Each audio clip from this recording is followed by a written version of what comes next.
Apa lo? Kau tahu aja apa info terakhir dari gereja? Oh, info apa itu? Masa kau tidak tahu? Nah, kita sudah mau pergantian majelis. Oh, kalau itu ku tahu nih. Tapi tahun ini ada yang beda. Kita memilih secara langsung penatua dan diaken. Bagaimana Mi bisa ditahu kalau jemaat yang bisa menjadi penatua dan jemaat yang bisa menjadi diaken? Oh, iya Di, bagaimana caranya itu? Nah, itu ku tanya aku juga. Tapi tunggu dulu.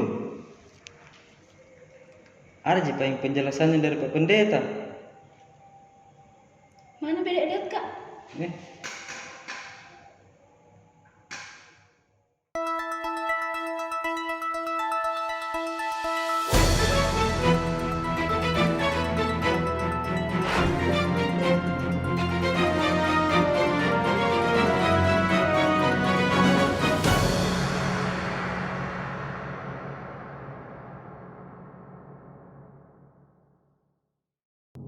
Salam, Bapak Ibu, saudara-saudara yang dikasihi Tuhan. Kita akan memilih penatua dan diaken yang akan dipilih secara langsung oleh jemaat yang sudah berpangkat sidi. Penatua dan diaken yang akan melaksanakan tanggung jawab pada periode 2022 sampai 2025. Bapak Ibu saudara-saudara, sebelum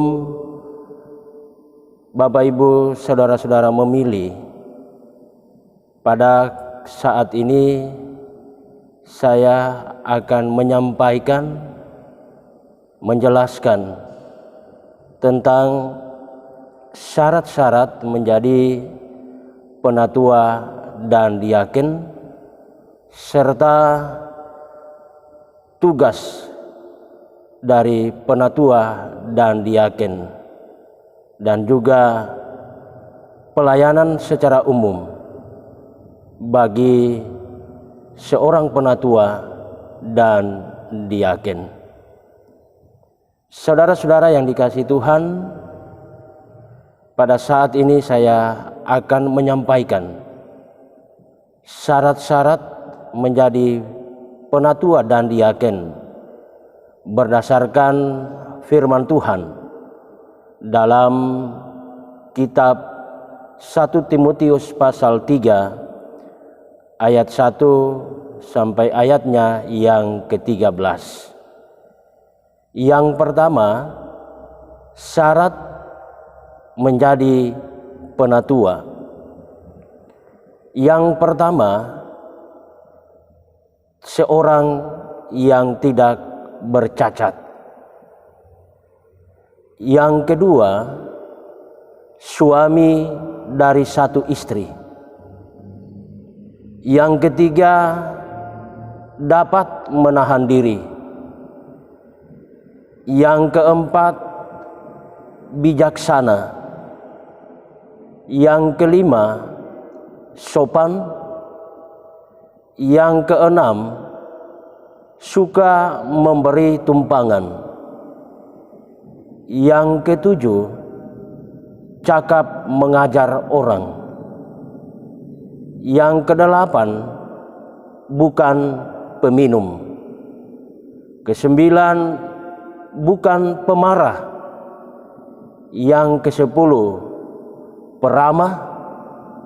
Yang ke-11, pendamai. Yang ke-12, bukan hamba uang. Yang ke-13, disegani dan dihormati oleh anak-anaknya. Yang ke-14, janganlah ia seorang yang baru bertobat. Yang ke-15, mempunyai nama baik di luar jemaat. Itulah syarat menjadi seorang penatua. Selanjutnya, syarat menjadi seorang diaken. Yang pertama, haruslah orang terhormat. Yang kedua, jangan bercabang lidah. Yang ketiga, jangan penggemar anggur. Yang keempat, jangan serakah. Yang kelima, memelihara rahasia iman atau rahasia jabatan. Yang keenam, jangan pemfitnah. Yang ketujuh, dapat dipercaya. Yang kedelapan, mampu menahan diri. Yang kesembilan, mengurus anak-anaknya dan keluarganya dengan baik. Yang kesepuluh, melayani dengan baik, beroleh kedudukan yang baik, sehingga dalam iman kepada Kristus Yesus mereka dapat bersaksi dengan leluasa. Tugas penatua dan diaken. Tugas penatua. Presbiter atau penatua bertugas untuk memimpin jemaat dan mengatur serta mengadakan perkunjungan di jemaat. Selain itu, para presbiter atau penatua diminta untuk mendampingi pendeta dalam ibadah, pelayanan-pelayanan sakramen, dan mengantar para pengajar ke mimbar untuk berkhotbah. Tugas diaken. Diaken bertugas untuk melayani anggota jemaat yang sedang mengalami kesusahan atau kesulitan karena duka cita oleh kematian, oleh karena kemiskinan, yatim piatu, dan mengunjungi yang sakit. Selain itu, diaken bersama dengan penatua juga bertugas mendampingi pendeta dalam ibadah pelayanan sakramen dan melaksanakan perkunjungan jemaat. Tugas dan tanggung jawab penatua dan diaken dalam pelayanan secara umum.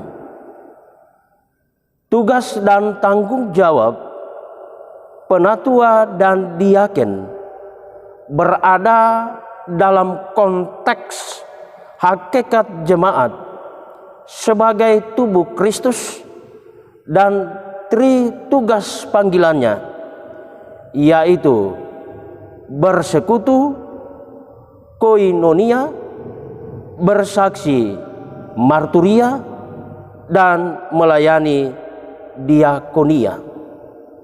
Di dalam perjanjian baru, kita tidak menemukan pemisahan yang tajam tentang tugas dari masing-masing pelayan. Rasul Paulus kadang menyebutkan bahwa pemimpin jemaat adalah tugas para presbiter, penatua, atau episkopos. Tetapi sering juga Paulus menyebut bahwa para diaken juga bertanggung jawab atas kepemimpinan dalam jemaat. Demikian juga halnya dengan tugas pemberitaan firman serta penggembalaan. Itu berarti bahwa perjanjian baru memandang bahwa baik penatua dan diaken keduanya mempunyai tugas dan tanggung jawab yang sama dalam hal memimpin jemaat, memberitakan firman, mengajarkan pokok-pokok iman, dan pelayanan kasih dan keadilan di dalam jemaat. Ada 3 hal yang penting di dalam perjanjian baru berkaitan dengan tugas penatua dan diaken. Yang pertama, tugas mereka untuk melayani jemaat secara pastoral. Kepada para penatua dan diaken di jemaat Efesus, Rasul Paulus menasihatkan, karena itu jagalah dirimu dan jagalah seluruh kawanan, karena kamulah yang ditetapkan Roh Kudus menjadi penilik jemaat untuk menggembalakan jemaat Allah. Kisah Para Rasul pasal 20 ayat 28. Yang kedua, penatua dan diaken harus mengepalai dan memimpin jemaat. Merekalah pengatur rumah Allah dan bertanggung jawab atas kehidupan setiap orang yang ada di dalamnya.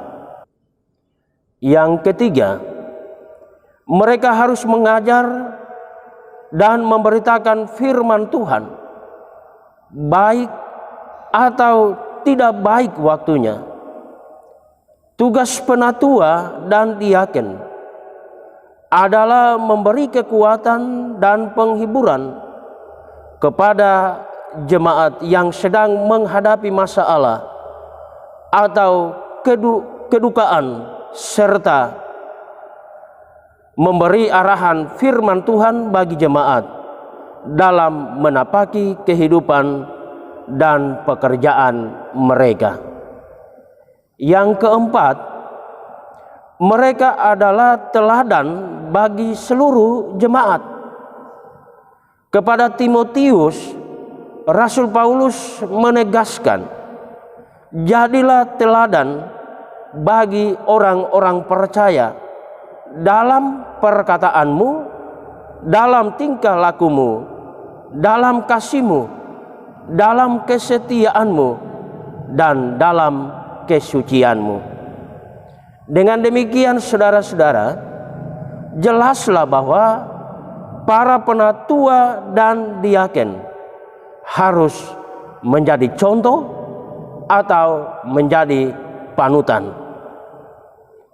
Nah, saudara-saudara, ada tantangan-tantangan dalam pelayanan. Panggilan untuk melayani pekerjaan Tuhan melalui jabatan sebagai penatua dan diaken mengandung juga tantangan. Ada beberapa tantangan yang muncul. Yang pertama, penatua atau diaken dan kepribadiannya. Yang kedua, penatua dan diaken dan pekerjaannya. Yang ketiga, penatua dan diaken dan keluarganya. Yang keempat, penatua dan diaken dan koleganya. Yang kelima, penatua dan diaken dan kondisi sosial ekonominya. Yang keenam, penatua dan diaken dan keterlibatan politiknya. Saudara-saudara, dengan penjelasan ini sangat diharapkan bahwa jemaat yang sudah berpangkat sidi dapat memilih penatua dan diaken bukan karena dipengaruhi oleh orang lain, bukan memilih karena suku, bukan kita memilih karena teman. Oleh karena itu, sebelum Bapak Ibu saudara-saudara memilih siapa yang akan menjadi penatua dan diaken, sangat diharapkan agar supaya Bapak Ibu saudara-saudara berdoalah sebelum menentukan pilihannya, agar mereka yang akan terpilih nantinya benar-benar bertanggung jawab dalam tugas pelayanannya. Demikian penjelasan syarat menjadi penatua dan diaken, tugas penatua dan diaken, serta pelayanan-pelayanan penatua dan diaken secara umum, dan juga tantangan-tantangan yang dihadapi oleh penatua dan diaken. Demikian penjelasan dari saya sebagai pendeta jemaat di Gereja PUK Jemaat Kanaan. Tuhan Yesus menolong dan memberkati kita semua. Shalom.